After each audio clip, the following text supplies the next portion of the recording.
There is no doubt a strong connection between food and grief. And few people know that better than the director of the Grief Club. It's a Chanhassen-based nonprofit that offers free counseling to families with children who have lost a loved one. Recently, the organization published its very first cookbook. It is called Good Grief, What's for Dinner. The executive director of the organization, Sarah Krinke, joins us now with the story behind the cookbook and a recipe with a personal connection. Thanks for being here. Nice to meet you. Welcome back. Thank you. Thank you. Tell us a little bit about Grief Club. Yeah, so the Grief Club of Minnesota, we are a nonprofit that provides clinical support to families where there has been the death of a child aged 25 and under, and we provide grief support to the siblings and their parents, as well as families where there's been the death of a parent and there are children aged 25 and under. So again, to the entire family, and all of those services are provided by a licensed mental health counselor, and all at no cost to those who we have the privilege of serving. So you're here today with a table full of food, and I guess the next question would be, how did we go from counseling to a cookbook? Yes, great question.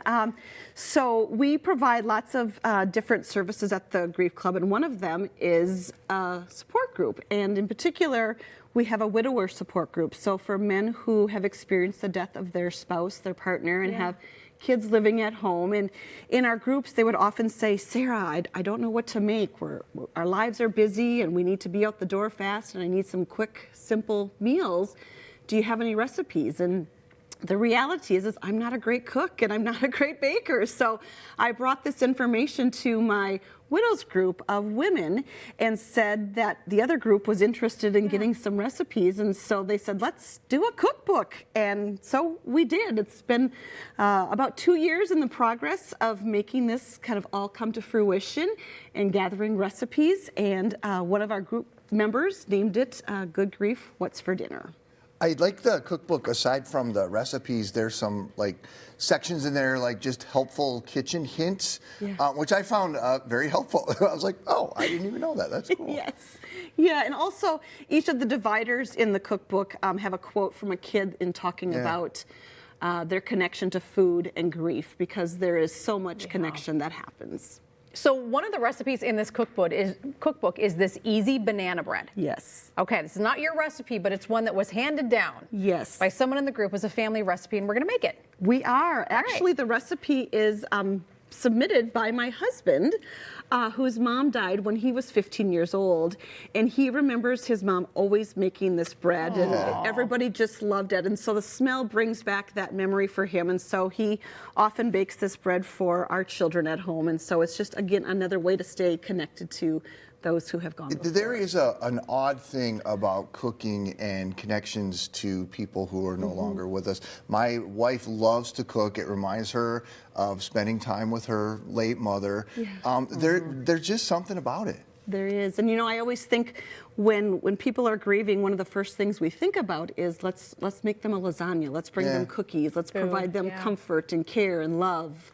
So that's sort of that first initial connection. But then, like what you're saying, Chris, is that connection to a memory of someone who has gone before us, someone who has died. And, so often families will say, what can I do on my loved one's birthday or on our anniversary? And, it's encouraging them and welcoming them to maybe make a favorite recipe of that person who has died to keep their memory alive. So let's make your mother-in-law's recipe before we run out of time. Absolutely. I love me a banana nut bread. Start simple with an egg.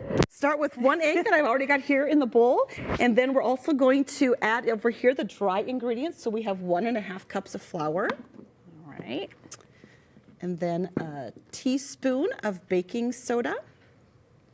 And then half a teaspoon of salt. And then you'll just kind of mix those together. Easy peasy. And then do your wet ingredients in a different bowl. That's the key here, right? I think that might be one of the keys. Again, I'm not an expert, but people tell me that that's a good thing to do. That's the thing to do with the banana bread. This is throwing me.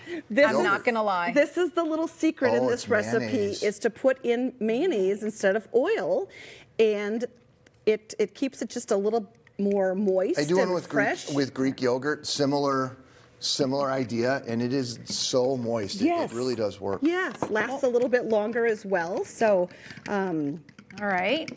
And Mixing then in the mayo. Lastly, just putting in the bananas.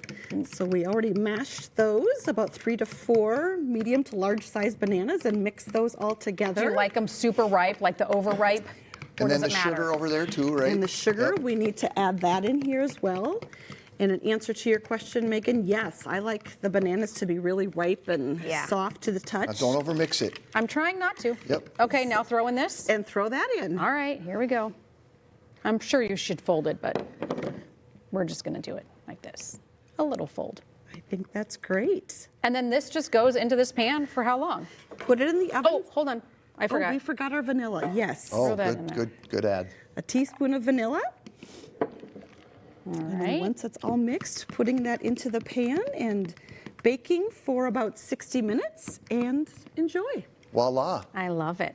Here, eggs, try some. Well, okay. If you must. Yeah. Are you a banana guy? Do you like bananas? I don't know that about you. I love banana bread. It's one of my favorite things to make. Yeah, but I don't know if I've ever seen you eat an actual banana. I used to eat them every morning. Long time ago. Okay. That is really All good. right. It does not taste like mayonnaise. You would never know in a million years. And it makes a very moist bread. I love Awesome. that. Great. Well, Nice work, Sarah, this Megan. has been a lot of fun. Thank you. And the cookbook looks wonderful. Very good. And what's also cool is it's a 3-ring binder. So if you want to add your own recipes, you can do that too, which I think is really neat. For more information about the cookbook and the Grief Club of Minnesota, if you're interested, you can head to our website, minnesotalive.com. We'll be sure to post a link for you.